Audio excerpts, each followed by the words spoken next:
प्यारे ज्ञानात्मन, आज दिनांक 6 अप्रैल सन 2024 ईस्वी की शाम भारत की जानी मानी भूमि धर्मपुरा, खन्ना, लुधियाना, पंजाब। भाई साहब, आँखों आँखों में बातें होने दो। और जो आँखों की भाषा नहीं पहचानते उनसे शब्दों की भाषा कोई महत्व नहीं रखती। तो और विशेषकर सत्संग तो आँखों की भाषा पहचानने का सब्जेक्ट होता है, विषय होता है। आँखों से ही संत मत में, अध्यात्म में प्रवेश दिलाया जाता है और आँखों के ही विद्यालय में सचखंड अनामी धाम तक की विद्या प्राप्त की जाती है। इसलिए शब्दों की, अक्षरों की भाषा तो संसार में सभी पढ़ते हैं, लिखते हैं, जानते हैं, लेकिन कोई कोई ही सौभाग्यशाली ऐसे होते हैं जो किसी संत सदगुरु की शरण में पहुंच जाते हैं और आँखों की भाषा सीखते हैं और उसका लाभ उठाते हैं। क्योंकि तुम सत्संग में बैठे हो और सत्संग एक दिशा आँखों की ही है, इसलिए अपने साथियों से, अपने प्रेमियों से, अपने संबंधियों से, अपने परिवारियों से कोई बातें कहनी है तो आँखों आँखों में कह दो। और जो कोई समझे सेन में तासे, जो कोई समझे सेन में तासे कहिए बैन, और सेन बैन समझे नहीं तासे कुछ नहीं कहें। जो संतों के शब्दों के इशारों को ही नहीं समझेगा तो क्या समझेगा। इसलिए थोड़ी देर शांति से बैठें, और शांति केवल शरीर की, इंद्रियों की ही नहीं कि तुम्हारी आँखें ही शांत हों, अपने इष्ट पर ठहरी हों, तुम्हारी इंद्रियां, कर्मेंद्रियां, हाथ भी शांत होने चाहिए, तुम्हारा मन भी शांत होना चाहिए, तुम्हारी बुद्धि भी शांत होनी चाहिए। और बुद्धि के साथ साथ तुम्हारा जो आदतें हैं, संसार के लोगों में रहते रहते जो आदतें बन गई हैं, ये आदत भी शांत होनी चाहिए। और जब शांत हो जाता है, किसी भी झील के किनारे जब तुम बैठ जाते हो और शांत हो जाती है झील की तरंगें, तो ऊपर का चंद्रमा उस झील की गहराई में दिखाई देने लगता है। तो तुम जब शांत हो जाओगे तो तुम्हारे भीतर जो चंद्रमा ऊपर का है, सतगुरु के स्वरूप का, तुमको दिखाई देना शुरू हो जाए। और अगर ये तरंगें उठती रही तो वो चांद तरंगों में बह जाएगा। आओ शांत हो जाएं और वही चलें जहाँ पाठकी ने भी पाठ में कहा था, करो अब अंतर में दीदार। सत्संग हमारी दुनिया में बहुत भाषाएं हैं जो लिखने पढ़ने में भाषाएं कही जाती हैं, हजारों हैं, लेकिन ये हजारों भाषाएं मनुष्य को अपने से बाहर ले जाती हैं। अपने से बाहर के दृश्यों पर, अपने से बाहर संबंधियों पर, अपने से बाहर जो प्राकृतिक व्यवस्था है उस पर ये हमारी बुद्धि, हमारे विचार चलते रहते हैं। लेकिन इसी संसार में एक संतों की उपदेशना है, संतों की शिक्षा है, संतों का ज्ञान है, जो हमें बाहर से समेटकर, बाहर से उलटकर अपने भीतर ठहरने की शिक्षा देता, बोध देता। और जो लोग बाहर से सिमटकर भीतर ठहरना नहीं जानते हैं या भीतर स्थित होना नहीं जानते हैं, वो जिंदगी जीते हैं और चले जाते हैं। जैसे मनुष्य योनि के बाद अन्य पक्षियों की योनि है, पशुओं की योनि है, कीड़े मकोड़ों की योनियां हैं या स्थावर खानियों की योनियां हैं, उनमें और मनुष्य की योनि में कोई अंतर नहीं रह जाता। मनुष्य की योनि की श्रेष्ठता तभी हमको महसूस होती है जब हम भीतर स्थित होना जान जाते हैं। आइए, ये मेरी बहुत प्यारी बस्ती है धर्मपुरा खंड, बहुत सालों से आ रहा हूँ और मेरा शरीर भी बूढ़ा हो गया है, मेरे साथी 20 गांव के बूढ़े हो गए हैं, लेकिन सत्संग के प्रति उमंग, प्रेम, श्रद्धा पूरी नहीं हुई है।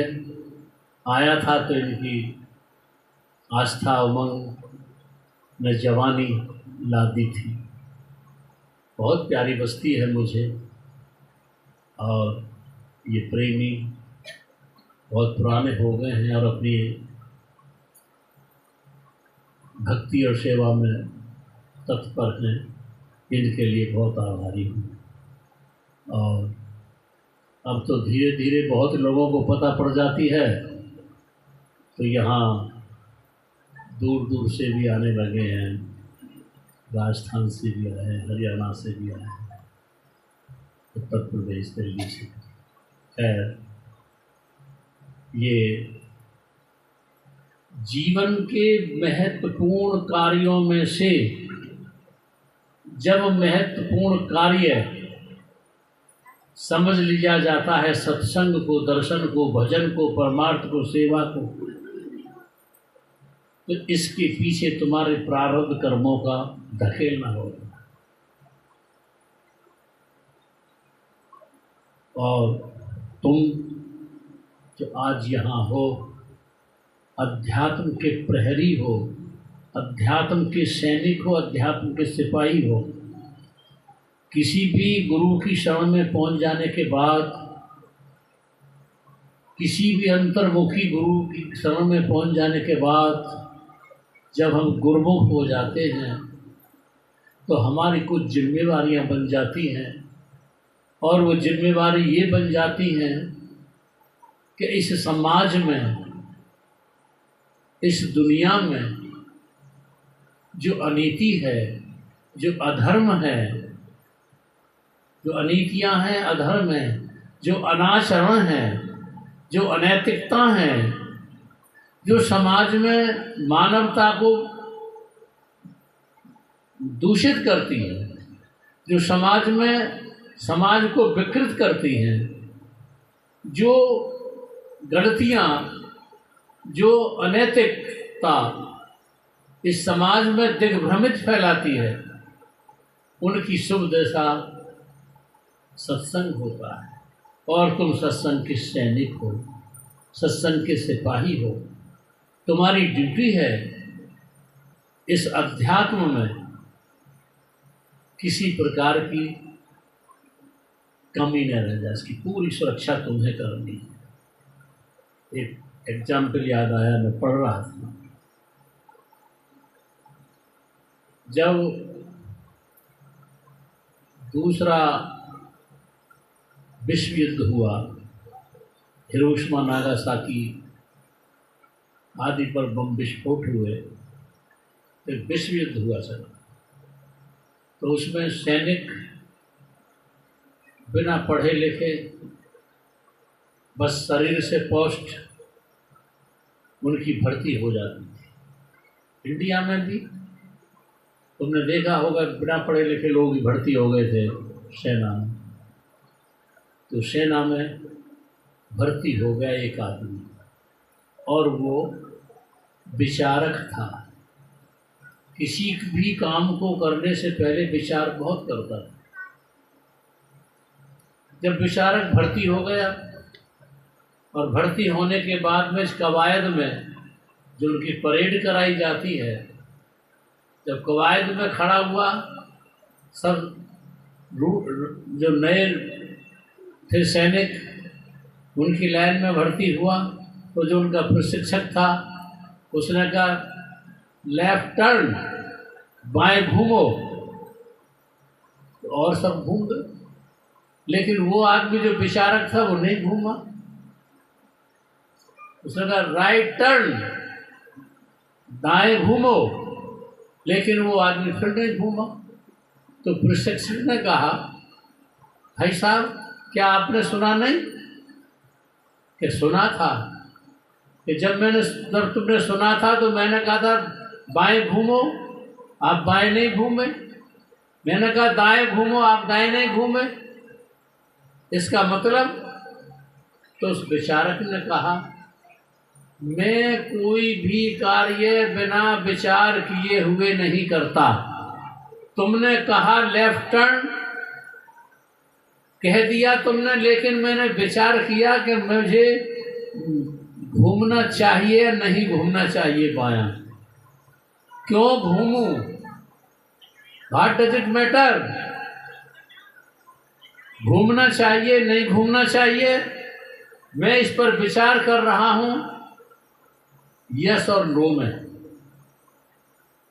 फिर तुमने कहा राइट टर्न, सीधे दाएं घूमो, तो भी मैं विचार करने में लगा घूमना चाहिए नहीं घूमना चाहिए। तो उस प्रशिक्षक ने कहा भाई साहब तुम सेना में भर्ती हो गए हो और सेना में आपको कुछ विचार नहीं करना है। सेना में तो जब केवल आपको आदेश दिया गया है लेफ्ट टर्न, तो बाएं घूमना है, विचार नहीं करना है। कहना है आपको राइट टर्न, बाएं घूमना है, विचार नहीं करना। और जो विचार करने लग जाता है सैनिक, वो अच्छा सैनिक नहीं बन सकता, वो देशभक्त नहीं बन सकता, वो धर्म भक्त नहीं बन सकता। इसलिए बोले मैं बिना विचार किए हुए कोई काम नहीं करता हूँ। बस चूंकि भर्ती हो चुका था, सरकार की सेवा में सम्मिलित हो चुका था, निकाला तो नहीं जा सकता था, तो उसकी ड्यूटी बदल दी गई। और ड्यूटी जो बदली गई वो कि जाइए आप भोजनालय में चले जाइए, भोजनालय में चले जाइए। और उनको भोजनालय में भेज दिया गया। जब उस विचारक को भोजनालय में भेज दिया गया, तो जो भोजनालय का जो हेड था, मुख्य सचेतक था, उसने कहा भाई साहब ये मटर है और इस मटर में से छोटी मटर इधर करिए और बड़ी मटर इधर करिए। और वो ऐसा आदेश देकर के मटर को देकर के चला गया। भोजनालय का हेड उस विचारक को ये कहकर कि ये मटर है, छोटी मटर इधर करिए, बड़ी मटर इधर करिए, मैं आता हूँ। लेकिन वो विचारक उस मटर को रखे हुए बैठा रहा, कुछ नहीं करे। आया हेड, उसने भाई साहब मैं आपको कह गया था कि ये छोटी मटर इधर करिए, बड़ी मटर इधर करिए, लेकिन आपने तो ये नहीं किया। उसने कि आप कह गए थे छोटी मटर इधर करिए, बड़ी मटर इधर करिए, लेकिन इस मटर में छोटी और बड़ी मटर के बीच के भी तो दाने हैं। मैं ये विचार कर रहा हूं कि इस मटर में जो छोटे और बड़े दानों के बीच के दाने हैं उन्हें किधर करूं। मैं विचार करने में लगा हूं। वो विचार, उस आदमी का विचार करते करते करते करते करते विचार श्रृंखला इतनी लंबी हो जाती थी कि वो कार्य करने के समय को भी बिता देता था, कार्य करने का समय गुजर जाता था, लेकिन उसके विचार करने की श्रृंखला इतनी आगे को निकल जाती थी कि समय भी पीछे पड़ जाता था। उस आदमी के बारे में कहा गया कि किसी महिला ने उस आदमी से प्रेम करना चाहा और उसके साथ अपनी शादी करने का प्रस्ताव रखा, लेकिन उस आदमी ने कहा कि मैं अभी विचार कर रहा हूँ, मुझे शादी करनी चाहिए या नहीं करनी चाहिए, शादी करना क्यों जरूरी है, नहीं करना क्यों जरूरी है, मुझे अभी समय चाहिए। उस युवती से उसने कह दिया मुझे समय चाहिए। 3 साल बाद उस युवती के दरवाजे पर पहुंचा और कहा क्षमा करना, अभी मैं विचार नहीं कर पाया हूँ कि शादी करनी चाहिए या नहीं करनी चाहिए, शादी के पक्ष में और शादी के विपक्ष में अभी मैं कोई फैसला नहीं कर पाया हूँ, लिहाजा मुझे अभी और समय चाहिए। 3 वर्ष बाद उस युवती के दरवाजे पर पहुंचा है कि मुझे अभी विचार करने का और समय चाहिए। कहानी कहती है कि इन 3 साल के दौरान में उस युवती की शादी हो गई और कई बच्चे भी हो गए, लेकिन उन जनाब का शादी करना चाहिए नहीं करना चाहिए इस पक्ष में ही और विपक्ष में ही विचार करते करते समय गुजर गए। मैं बहुत लोगों की जिंदगी को देख चुका हूँ। सन 1954 में गुरुजी की शरण में पहुंच गया था। रोटी कपड़े मकान से उठा हुआ घर था। बहुत इंडिया से बाहर भी घूमा, बहुत लोग विद्वानों से, कितने ही मत संप्रदायों के विद्वानों से मुलाकात हुई। कितने ही लोग विचार करते करते अपनी पूरी जिंदगी को गुजार देते हैं और साधना में नहीं उतरते हैं, ध्यान में नहीं उतरते हैं और हकीकत में नहीं उतरते हैं। केवल उनकी सारी जिंदगी शब्दों को संकलित करने में, शब्दों को जमा करने में उनकी जिंदगी व्यतीत हो जाती है। मुझे एक घटना याद आ रही है, मैं पढ़ता था कल। एक कवि महोदय थे और कविता शब्दों का जोड़ तोड़ ही होता है, तो कौन से जोड़ देना, पिंडल साहित्य होता है, उसमें ये छंदों की तर्ज है, ये कविता है, ये सवैया है, दोहा है, चौपाई है, भजन है, विद्वान हो। और पहले ज़माने में 2 तरह के कवि होते थे, या तो परमात्मा के प्रेम में काव्य फूट पड़ता था उनके भीतर, जैसे गुरु कबीर साहब हैं, नानक साहब है, रविदास जी है, पलटू साहब जी है, या मतलब जितने भी ये ज़्यादा स्कूली तालीम प्राप्त करे हुए नहीं थे, लेकिन परमात्मा के प्रति प्रेम अथाह हो गया इनके अंदर। और जब किसी के प्रति प्रेम अथाह हो जाता है तो प्रेम का गुण है कि उसके भीतर से काव्य फूट पड़ता है। गुरु कबीर, नानक, रविदास आदि के भीतर से काव्य जो फूटा था परमात्मा के प्रेम से फूटा था, चाहे वो तुलसी थे, चाहे सूर थे, कोई। तो या तो परमात्मा के प्रति प्रेम फूटता था तब उसका काव्य बन जाता था, या बहुत से उस समय के राजाओं के प्रति प्रेम फूटता था, उन्हें वेतन मिलता था, तनख्वाह मिलता था, उपहार मिलता था, रुपया मिलता था, तो वो राजा के गुण गाने में करते थे। तो उस कवि की जो कविता थी वो राजा के गुणगान करने की ओर चली गई।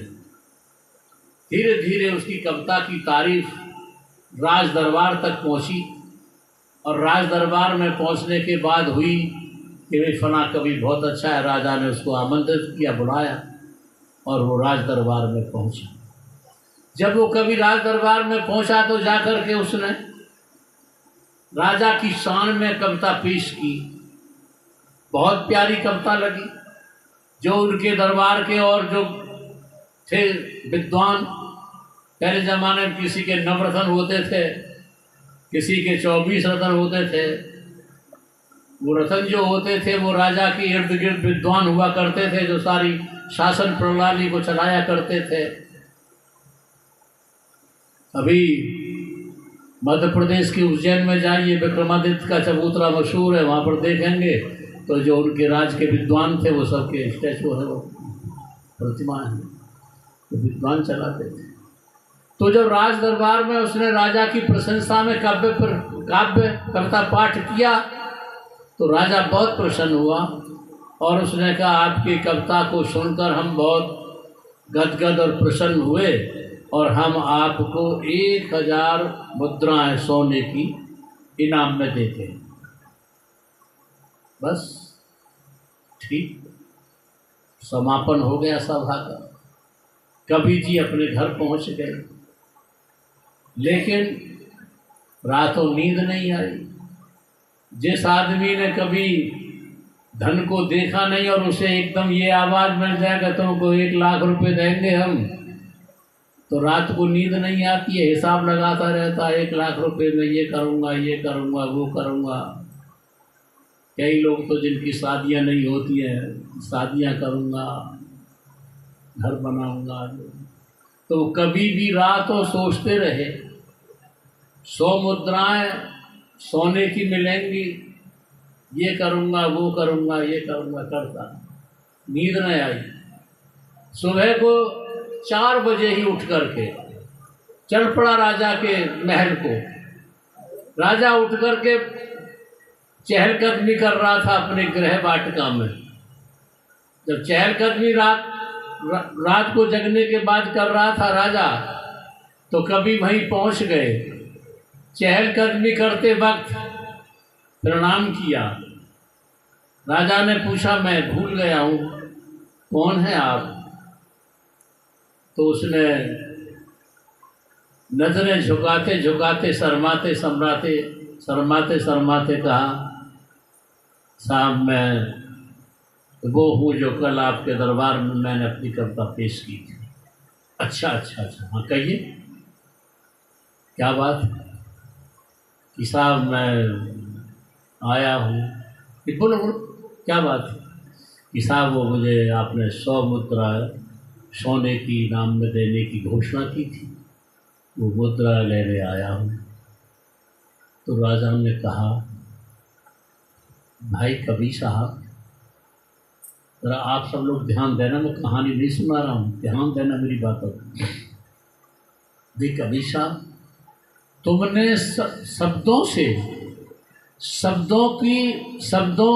तुमने शब्दों को गूंथ कर मेरी शान में शब्द कहे।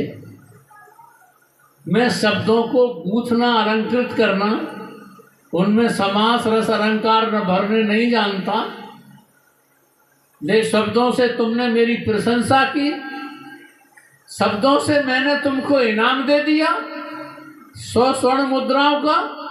इसमें मुद्राओं के लेने देने का क्या मतलब? तुमने शब्दों से मेरी प्रशंसा की, मैंने शब्दों से तुमको इनाम दे दिया, इसमें वास्तविक स्वर्ण मुद्राओं के लेने देने का क्या मतलब? जाइए। और उनको बैरंग लौटा दिया। मैं आपसे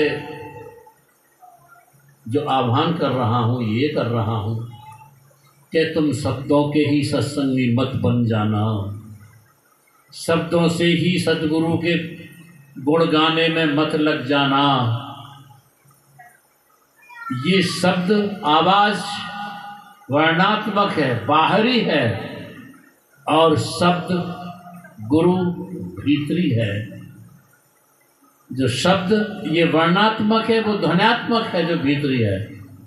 आप इन शब्दों के संसार से सिमटकर भीतरी ध्वन्यात्मक शब्द से जुड़े, और उससे जब जुड़ जाएंगे तुम, तो वास्तविक शब्द और ज्योति का आदान प्रदान हो जाएगा। अन्यथा इन बाह्य शब्दों के, बाह्य भाषाओं के हिंदी है, उर्दू है, अंग्रेजी है, संस्कृत है, फारसी है, लैटिन है, कितनी भाषाएं। इनके शब्दों में उलझ कर रह जाओगे तो भीतरी शब्द से आप वंचित रह जाओगे। भीतर आओ और भीतर तुम्हारा गुरु इंतजार कर रहा है। ये मत कर देना कि भीतरी कमरे में पति प्यासा बैठा है तुम्हारे दीदार का, और तुम पति के फोटो बनाकर बरामदे में उसको जल पिला रहे हो। बरामदे में फोटो टंगे, कुछ जल पिलाने से भीतर का बैठा पति तृप्त नहीं हो जाएगा, उसकी प्यास नहीं बुझ जाएगी। उसकी प्यास जब बुझेगी जब तुम उसके पास पहुंच जाओगे, भीतर पहुंच जाओगे, और तुम्हारा मनुष्य शरीर ऐसे स्थान पर जन्म जहाँ तुमको सत्संग सुलभ होता है, जहाँ सतगुरुओं की महिमा का गुणगान होता है, ये भी तुम्हारे भाग्य से, सौभाग्य से प्राप्त होता है। अन्यथा कितने ही कान ऐसे हैं जो तरस जाते हैं सत्संग के लिए, कितने ही आँखें ऐसी होती हैं तरस जाती हैं सतगुरु के दर्शन के लिए, कितने ही हाथ ऐसे होते हैं तरस जाते हैं सेवा करने के लिए, कितने ही पग ऐसे होते हैं तरस जाते हैं सतगुरु की तरफ बढ़ने के लिए। तुम गुरमुख हो, सच्चे सैनिक बनो, अध्यात्म की सुरक्षा तुम्हारे हाथ है। और जैसे वो सिपाही लेफ्ट टर्न राइट टर्न होता था, ऐसे ही जो तुमको शब्द की नियामत मिल चुकी है सतगुरु से, उसके लिए अपनी अक्लमंदी को पेश मत करो। तुमने देखा होगा अपनी जिंदगी की बहुत घटनाओं में, कभी कभी तुम्हारी बुद्धि, तुम्हारी अकल ऐसे जाल पैदा कर लेती है कि फिर तुम अपनी बुद्धि से उस जाल से बाहर नहीं हो पाते। ये काल माया की दुनिया है, तुम अपनी बुद्धि से इस प्रकार उलझ जाते हो कि फिर उस उलझाव से सुलझन में तुम्हारी बुद्धि कामयाब नहीं हो पाती। फिर भी तुम्हें वो सारी उलझन सतगुरु मौज पर छोड़ देनी पड़ती है। जहाँ तुम्हारी बुद्धि कामयाब नहीं होती, थक जाते हो तुम, वहाँ फिर सतगुरु की मौज पर ठहर जाते हो तुम।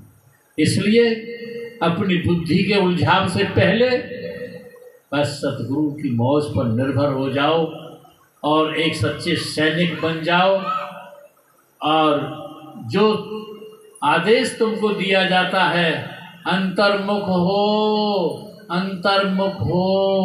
और गुरमुख हो, सत्संगी हो, भजनानंदी हो। बस शराब मत पीना, मांस मत खाना, जुआ मत खेलना, व्यभिचार मत करना। एक नई बीमारी और आ गई है मोबाइल की। इन मोबाइल की बीमारियों में मत उलझना। अपने भीतर को एक ऐसा दर्पण बना लो जिस तुम्हारी संसार की सारी छवि दिखाई देती रहे, और तुम अंतर्मुख होकर अपने सद्गुरु के प्रति बढ़ते रहो। बस मैं ज़्यादा लंबे बात नहीं करूँगा, क्योंकि तुम भी इंतज़ार में बैठे हो, क्योंकि काफ़ी लोग आने वाले बहुत दिखाई दे रहे हैं मुझे। कुछों का नंबर आज आ जाएगा, कुछों का कल ले लेंगे और भजन सुनेंगे। तो बस इन्हीं शब्दों के साथ मैं पूरी बात करूँगा। अंतर्मुख हूँ। राधा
क्या